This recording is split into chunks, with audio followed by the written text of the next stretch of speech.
काफी लंबे समय बाद हम अपनी अगली वीडियो लेके आ रहे हैं।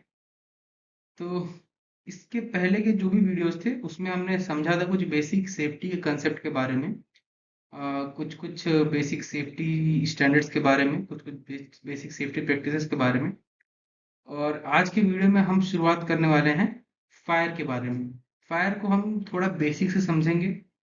क्या होती है फायर, कैसे फायर लगती है, क्या केमिस्ट्री होती है फायर की, उसको एक्सटिंग्विश करने का क्या तरीका है, कितने टाइप की फायर होती है, क्या क्लास होते हैं, और कैसे फायर प्रोपोगेट होती है, सब चीज़ अपन जानने की कोशिश करेंगे इस वीडियो में।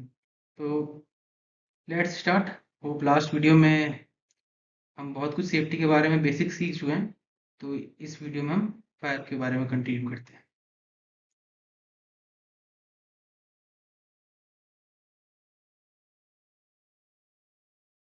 टूल्स और सेक्शन होने वाले हैं जिसके थ्रू हम पूरा सेशन कैरी आउट करेंगे, जिसमें हम स्टार्ट करेंगे बेसिक इंट्रोडक्शंस। बेसिक में आएगा अपना कि फायर की बेसिक क्या होती है, फायर कैसे लगता है, फायर को इग्नाइट होने के लिए क्या क्या चाहिए, क्या वो सब चीजें हैं जो फायर बनाती है। उससे हम अपना टॉपिक स्टार्ट करेंगे।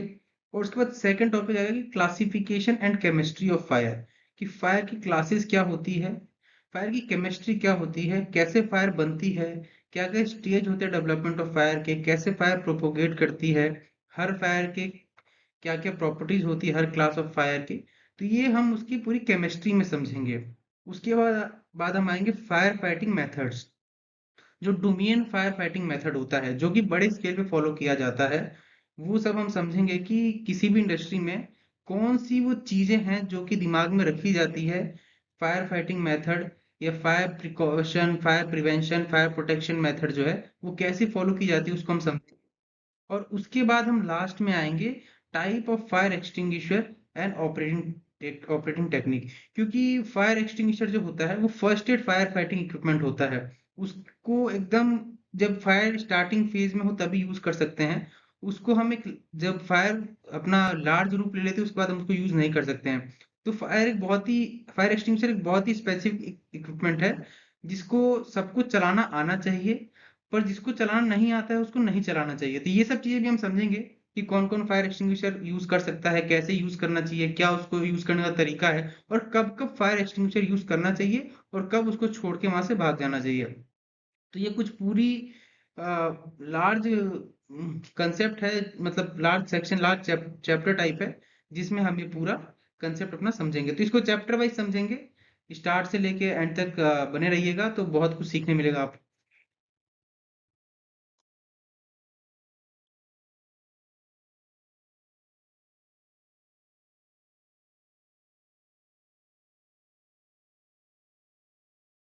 इसका पहला पार्ट अगर लिया जाए, what is fire. Fire is a rapid chemical reaction in which combustible material combined with oxygen in atmosphere and give out heat and flame।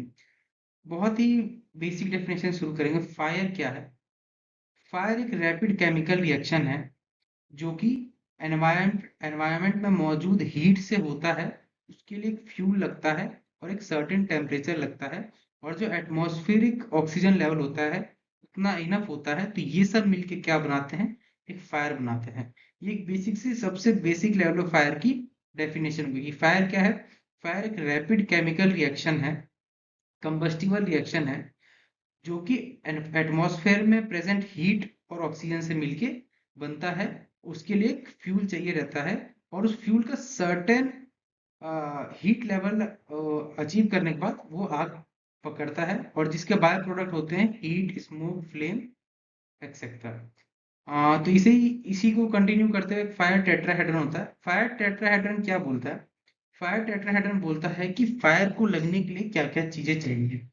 तो सबसे पहला जो चीज है वो oxygen. Minimum level of oxygen चाहिए, प्रेजेंस ऑफ फ्यूल, क्योंकि अगर फ्यूल नहीं रहेगा तो जलेगा क्या। जिस चीज को जलना है वो प्रेजेंट रहना चाहिए, ऑक्सीजन रहना चाहिए, और एक सर्टेन टेम्परेचर, सर्टेन हीट होनी चाहिए। और सबसे इंपॉर्टेंट चीज है कि इन सबके बीच में केमिकल रिएक्शन होना चाहिए। ये अपन को जानना इसीलिए भी जरूरी है क्योंकि अगर अपन जानेंगे कि फायर लग कैसे रहा है, फायर में क्या क्या कंपोनेंट है जो फायर को इनिशिएट कर रहे हैं, तो जब अपन ये समझ लेंगे तो फायर कैसे बुझती है या फायर कैसे एक्सटिंग्विश होती है, ये समझने में भी अपन को बहुत आसानी रहेगी। तो जैसा कि डेफिनेशन में भी क्लियर था कि ऑक्सीजन, फ्यूल और हीट के प्रेजेंट से एक फायर इग्नाइट होती है। पर सबसे इंपॉर्टेंट चीज ये है कि उनके बीच में रैपिड केमिकल रिएक्शन होना चाहिए। अगर उनके बीच का रिएक्शन स्टॉप कर दिया गया, किसी भी एक कंपोनेंट को हटा दिया गया या रेट ऑफ रिएक्शन स्लो कर दिया गया, तो धीरे धीरे वो आग बुझ जाएगी। तो ये अपना था एकदम बेसिक फायर बेसिक इंट्रोडक्शन। अगले सेक्शन में चलेंगे अपन।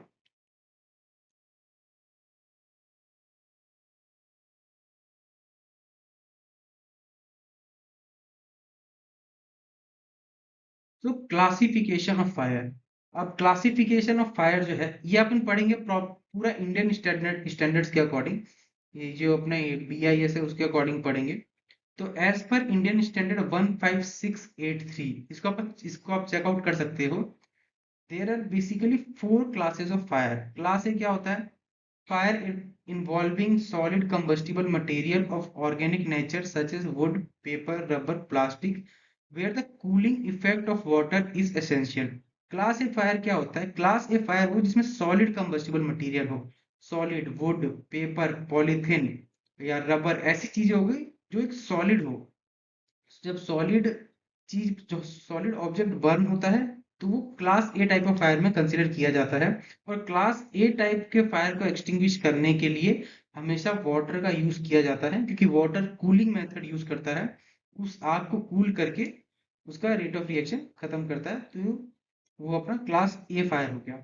आगे बढ़ेंगे अपन class B fire. Class B fire क्या होता है? फायर इन्वॉल्विंग फ्लेमेबल लिक्विड और लिक्विफाइबल सॉलिड और like where a blanketing effect is essential.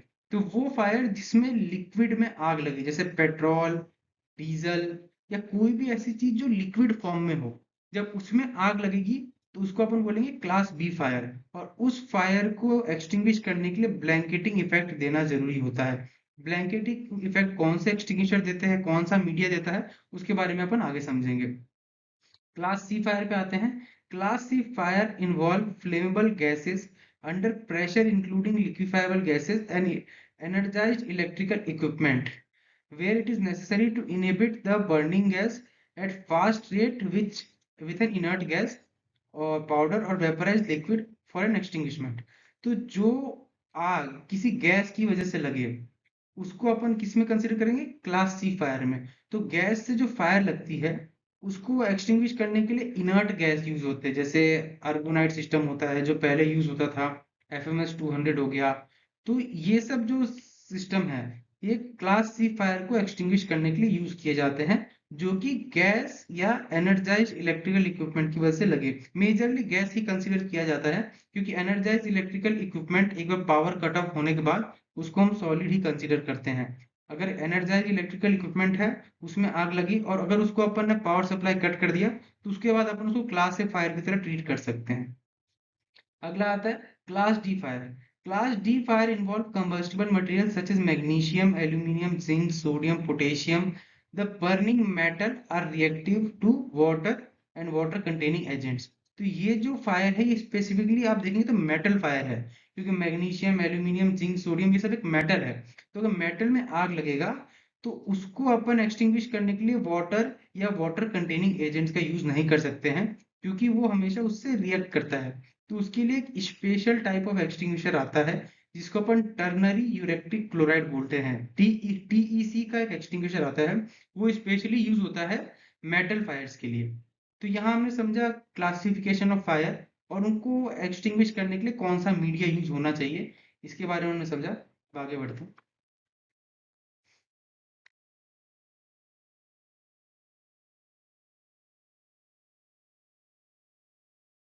तो जैसा कि हमने सबसे पहले PPT में सबसे पहले स्लाइड में डिस्कस किया था कि क्या क्या वो चीजें हैं जो आग लगाने के लिए एसेंशियल होती हैं।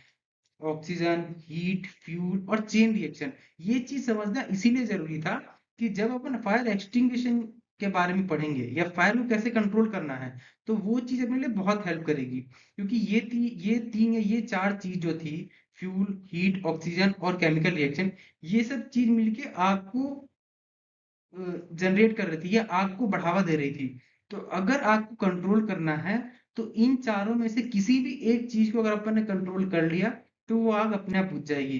तो उसको अपन कंट्रोल कैसे कर सकते हैं, इसको देखते हैं। स्टारवेशन। स्टारवेशन होता है मतलब दम घुट के मरना। स्टारवेशन मतलब तड़प तड़प के मरना। तड़प तड़प के मतलब मरना कैसे होगा, जब अपन उसका फ्यूल ही हटा दे। जितना फ्यूल अपना जला है उसको अपन छोड़ दे, और उसके बाद जो भी कंबस्टिबल मटेरियल है, जो भी मटेरियल है जो फ्यूल का काम कर रहा है, उसको अपन हटा दे। तो जो चीज जला है वो जल के खत्म हो जाएगा, और वो आग आगे नहीं बढ़ेगी। सबसे पहला चीज क्या है, फ्यूल ही हटा दो। फ्यूल सप्लाई कट कर दो, तो जितना मटेरियल जला है वो जल के अपने आप बुझ जाएगा, और उतना ही नुकसान होगा। सेकंड क्या है, स्मूदरिंग। स्मूदरिंग क्या होता है, स्मूदरिंग मतलब उसका ऑक्सीजन लेवल कट कर देना।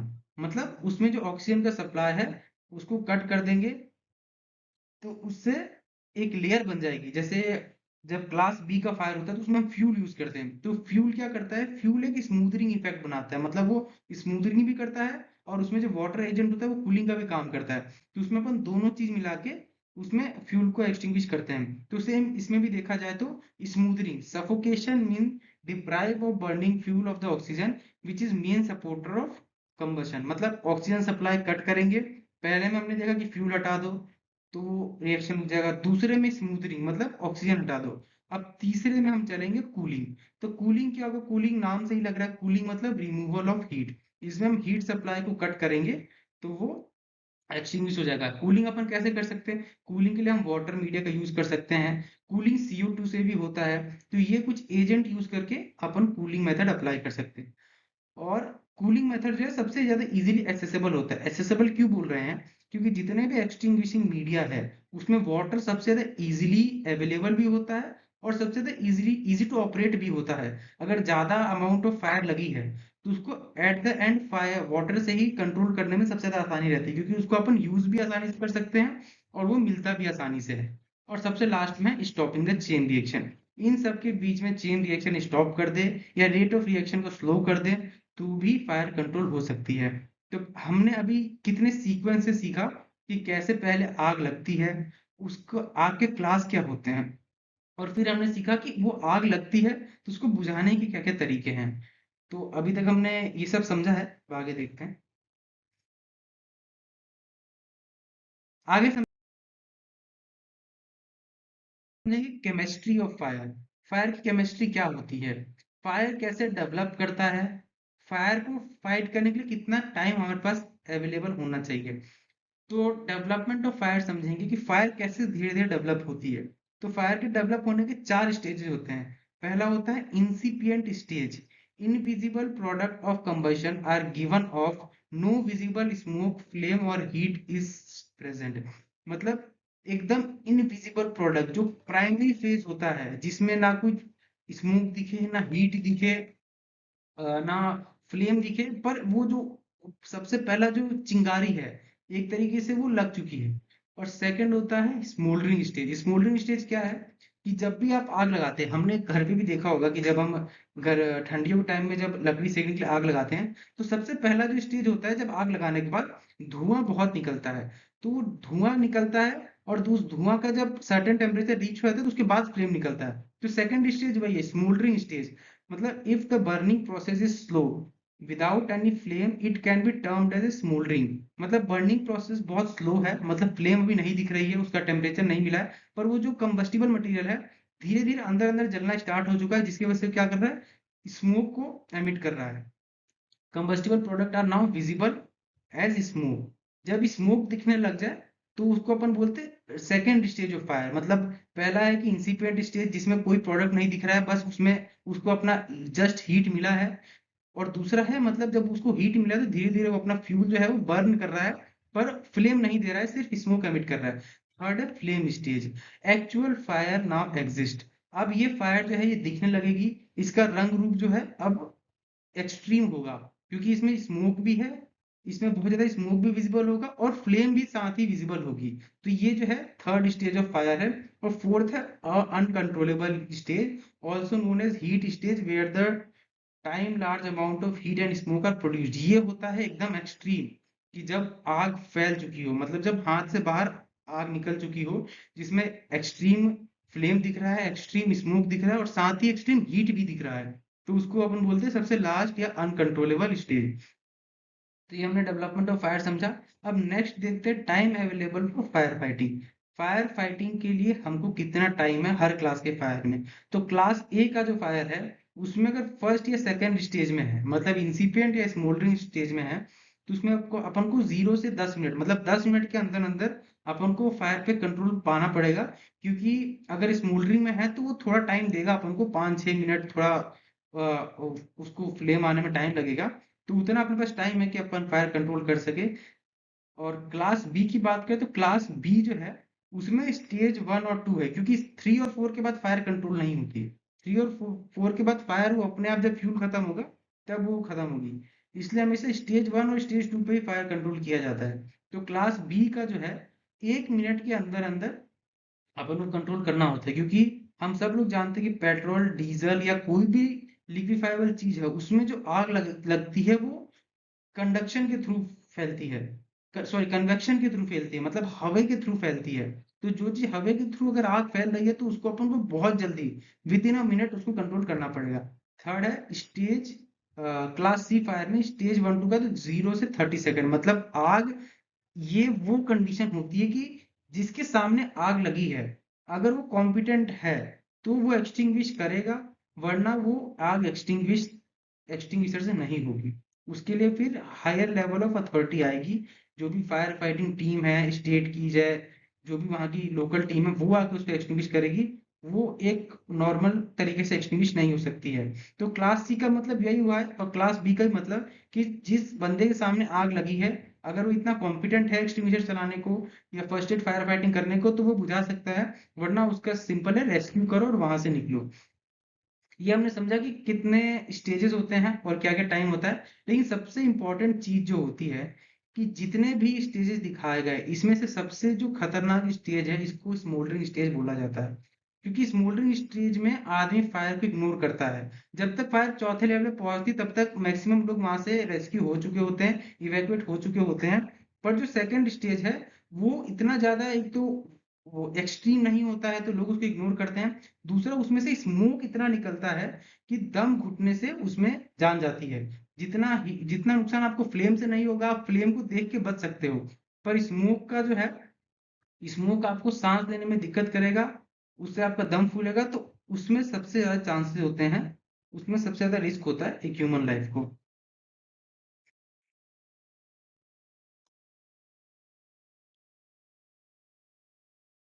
नेक्स्ट में हम आएंगे फायर फाइटिंग मेथड्स। क्या क्या फायर फाइटिंग मेथड्स होते हैं हम इसके बारे में डिस्कस करेंगे।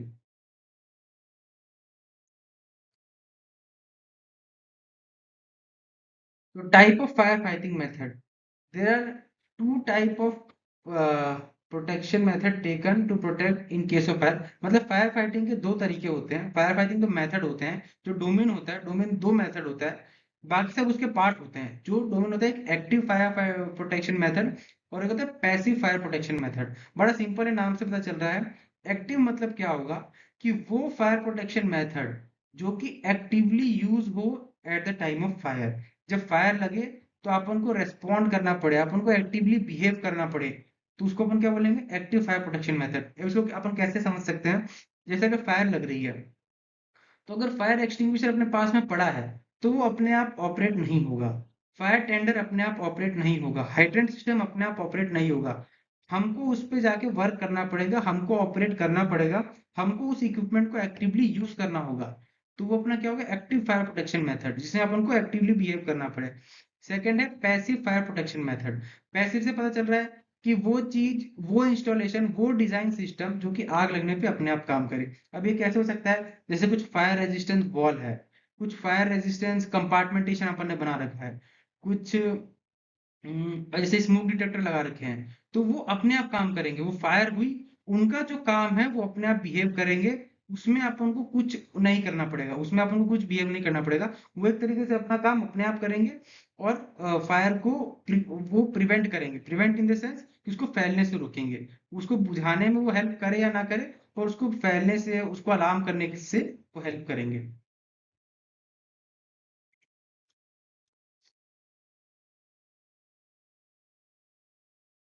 थोड़ा डीप में समझेंगे कि पैसिव फायर प्रोटेक्शन मेथड जो होता है इसमें क्या क्या चीजें आती हैं। एक हो गया फायर रेजिस्टेंस बिल्डिंग और स्ट्रक्चर, जो कि बताया जैसे वॉल हो गया या कोई भी फायर रेजिस्टेंस बिल्डिंग का पार्ट हो गया जो कि डिजाइन फेज पे किया जा रहा हो।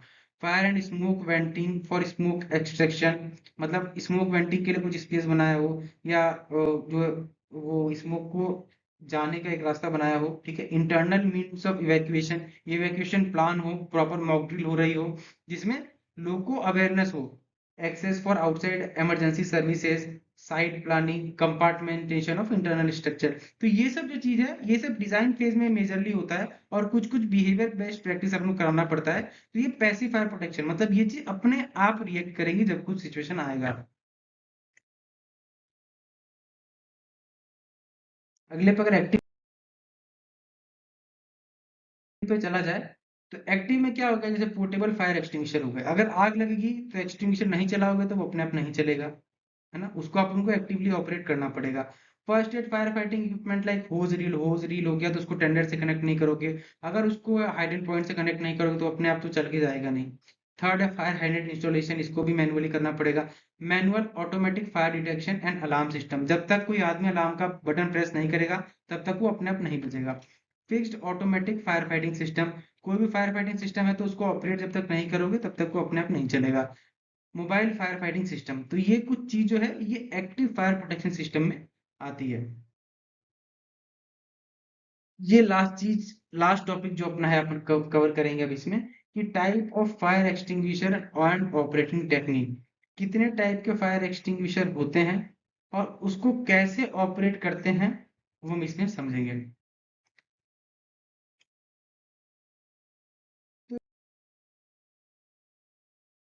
तो fire extinguisher, there are various extinguishing agent which are used for fire fighting. Extinguisher क्या है, मतलब हर अलग टाइप का एक्सटिंग्विशर है, मतलब उसमें हर अलग टाइप का एक्सटिंग्विशिंग मीडिया, मतलब जो एजेंट उसमें भरा हुआ है वो अलग टाइप का है। तो कैसे कैसे एजेंट है देखेंगे। फर्स्ट है वाटर टाइप एक्सटिंग्विशर। तो water type is preferred for class A fire fighting, जो कि हमने पहले भी डिस्कस किया था कि क्लास ए फायर फाइटिंग है तो उसमें हम वाटर का यूज करेंगे, क्योंकि वो एक कूलिंग मेथड का काम करता है फायर को एक्सटिंग्विश करने के लिए। Water absorb 540 calories while changing from liquid to steam, मतलब उसको लिक्विड से स्टीम होने में 540 कैलोरी वो एब्जॉर्ब करेगा। तो ज्यादा अमाउंट ऑफ वाटर जो है तो वो सॉलिड फायर को कूल करने के लिए बहुत अच्छा मीडियम माना जाता है। एंड सबसे अच्छी बात है कि उसका कुछ टॉक्सिक इफेक्ट नहीं है और वो एनवायरनमेंट को भी नुकसान नहीं करता है।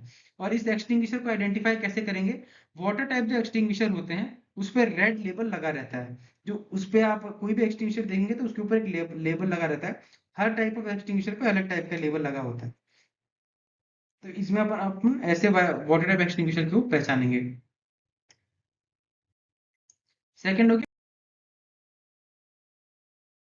Foam type extinguisher, these are best to be use on class B type fire.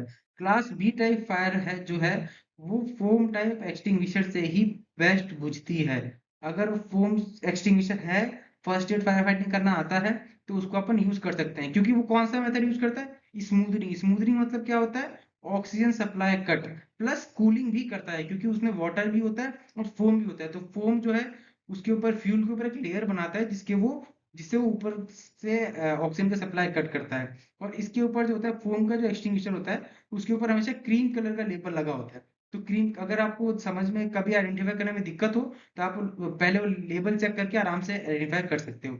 Third है dry chemical powder, most reliable and multipurpose type extinguisher. इसको अपन A B C type extinguisher भी बोलते हैं, जिसको अपन क्लास ए, क्लास बी और class C तीनों टाइप के फायर में यूज कर सकते हैं। और सबसे ज्यादा रिलायबल एक्सटिंग्विशर है ये, क्योंकि अपन इसको कुछ समझ नहीं आ रहा तो सबसे पहले इसको यूज कर सकते हैं। while using CO2 powder we use cooling smoothing and sorry while using, अच्छा, डीसीपी का जब हम यूज करते हैं तो डीसीपी को यूज करते वक्त हम कूलिंग, स्मूथनिंग और ब्रेकिंग चेन रिएक्शन तीनों का यूज करते हैं, क्योंकि सीयू जब डीसीपी निकलता है तो थोड़ा कूलिंग एजेंट होता है और वो एक लेयर बना लेता है, तो कूल भी कर रहा है, उसके ऊपर एक लेयर भी बना रहा है। तो जब कूल कर रहा है और एक लेयर बना रहा है तो ऑटोमेटिकली चेन रिएक्शन है एनवायरमेंट में प्रेजेंट एयर से और उससे फ्यूल से वो अपने आप कट ऑफ हो जा रहा है। तो ये तीनों चीज का यूज करता है, कूलिंग भी करता है, स्मूथनिंग भी करता है और ब्रेकिंग या चेन रिएक्शन भी करता है। डीसी डीसीपी टाइप जो एक्सटिंग्विशर होते हैं उसमें ब्लू कलर का लेबल लगा होता है, तो आइडेंटिफाई करने के लिए कभी भी समझ में ना आए तो उसको आप लेबल देख के उसको आइडेंटिफाई इजीली कर सकते हैं। लास्ट है fourth, CO2 type extinguisher. They are considered best for firefighting of class C fires. जो इलेक्ट्रिकल फायर्स होते हैं या जो एनर्जाइज सिस्टम होता है उसके लिए CO2 बेस्ट होता है। CO2 बेस्ट क्यों होता है? क्योंकि CO2 का एक है कि वो कुछ भी अपना रेसिड्यू नहीं छोड़ता है। उसका जो भी है वो एनवायरनमेंट में उड़ जाता है, तो उससे अपना जो इलेक्ट्रिकल इक्विपमेंट है या जो भी केबल है उसके डैमेज होने के चांसेस बहुत कम होते हैं। और CO2 एक्सटिंग्विशर की बेस्ट चीज ये है कि इसको पहचानना सबसे आसान है।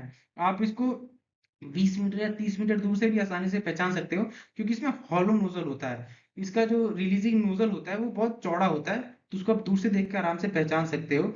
और CO2 एक्सटिंग्विशर जो है ये भी कूलिंग और स्मूदरिंग दोनों का यूज करता है फायर को एक्सटिंग्विश करने के लिए।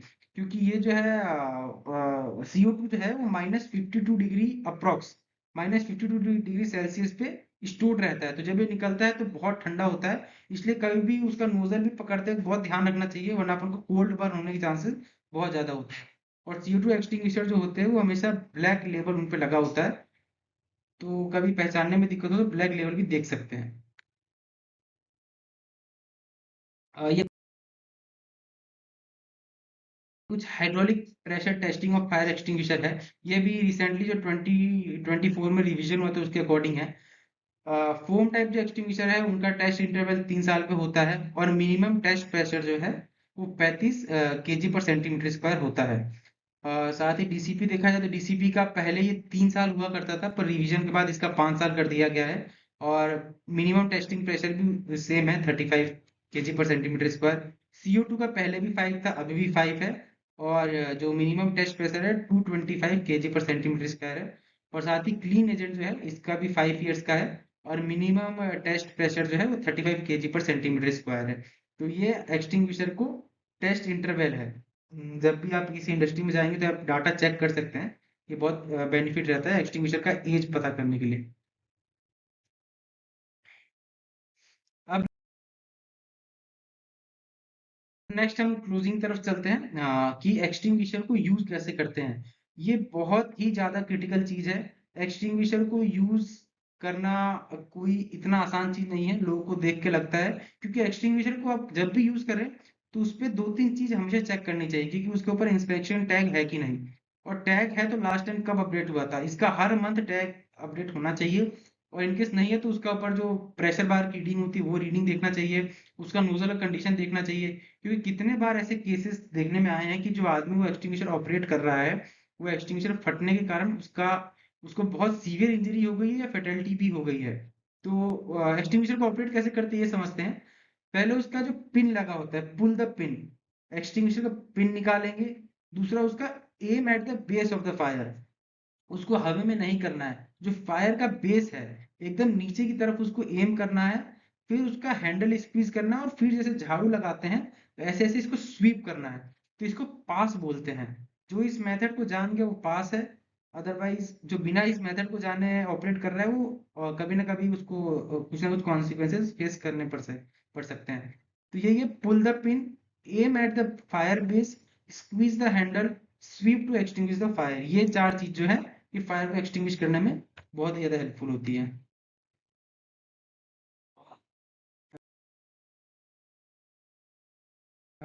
लास्ट है कि method of fire extinguishing for, हाँ ये है कि अगर कुछ फायर हो जाए तो उसमें से क्या कैसे बिहेव करना है। अगर कुछ फायर हो गई तो फायर के बाद कैसे बिहेव करना है। तो इसका भी 4 मेथड है। रेस बोलते हैं इसको। रेस मतलब remove everyone from that area. Her area का एक लीडर होता है। हर एरिया जो जिसमें वर्कर काम कर रहे हैं, जिसमें आदमी काम कर रहा है, उसका एक लीडर होता है जो सबको गाइड करता है, भले सुपरवाइजर हो गया या कोई स्टाफ हो गया जो भी है। तो उसकी रिस्पॉन्सिबिलिटी बनती है कि उसको सबसे पहले remove everyone from that area, और फिर एक्टिवेट द अलार्म। ये 2 चीज मैंडेटरी है। एक्टिवेट ऑफ द अलार्म इसलिए जरूरी है ताकि प्लांट में मौजूद और भी लोग जो हैं उनको इस चीज का इंफॉर्मेशन मिल जाए कि समथिंग इज गोइंग रॉन्ग। तो activate the alarm. Third, contain और कन्फाइन द फायर। जो फायर है उसको आप कंटेन करने की कोशिश करिए। कंटेन मतलब कंटेन करने से क्या होगा, अपना रेस्क्यू टाइम बढ़ेगा। कंटेन करने का मतलब कि कुछ डोर बंद कर दीजिए, या फिर उसको कोशिश करिए कि फायर जहाँ पे है वहीं पे कंटेन हो जाए। और कंटेन करना के बाद अगर आपको एक्सटिंग्विश करना आता है तो उसको एक्सटिंग्विश करिए। Otherwise otherwise remove everyone from that area और खुद भी बाहर निकल जाइए। तो इसको अपन क्या बोलते हैं, रेस मेथड। तो इस वीडियो में हमने पूरा फायर का बेसिक जो है वो बेसिक समझा कि कैसे फायर होती है, क्या क्या तरीके हैं, कैसे प्रोपोगेट करती है, कैसे कंट्रोल करना चाहिए, एक्सटिंग्विशर की क्या क्या प्रॉपर्टीज होती है, एक्सटिंग्विशर को कैसे यूज करना चाहिए और कैसे बिहेव करना चाहिए। ये सब चीज हमने इसमें सीखा। तो thank you all for being till here. और अभी तक अगर आप रुके हैं तो it will be good if you can like and subscribe to our channel, and for more informative videos continue with us. We will be here with very exciting thing regarding safety and fire. So thank you.